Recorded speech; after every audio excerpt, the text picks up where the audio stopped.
மண்பானை சமையல் சாப்பாடு 500 ரூபாய்பா. சாதாரண சாப்பாடு 350 ரூபாய். அதுல எதுல சமைச்சான், குக்கரோ அல்லது எதுலயோ சமைச்சிருப்பான். ஆனால் மண்பானை சமையல் 500 ரூபாய்பா. இந்த மண்பானை சமையலுக்கு இருக்கிற இன்னைக்கு ஒரு தேடல், ஒரு மதிப்பு. பழைய சோறு சாப்பிட்டா நீச்ச தண்ணி குடிச்சோம், நீராகாரம். பழைய சோறு நீ வெறுத்த, நீராகாரத்தை வெறுத்த உலக நாடுகள் ஹெல்தி ஃபுட், ஹெல்தி ட்ரிங்க்ஸ் வித்துக்கிட்டு இருக்காங்க.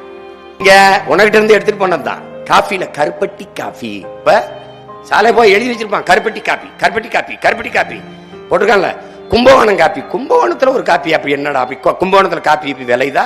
ஒன்னு விலையில கடையில மரச்செக்கெண்ணெய் கிடைக்கும்ங்கிறான். ஏன் திரும்புறான்? பழமைக்கு திரும்புகிறான், நாட்டு சக்கரைக்கு திரும்புகிறான், வெள்ளத்திற்கு திரும்புகிறான், நாட்டு மாட்டு பாலுக்கு திரும்புகிறான், இயற்கை உணவுக்கு, நஞ்சில்லாத ஆர்கானிக் ஃபுட் வர்றான், திரும்புகிறான், எல்லாத்துக்கும் திரும்புறான்.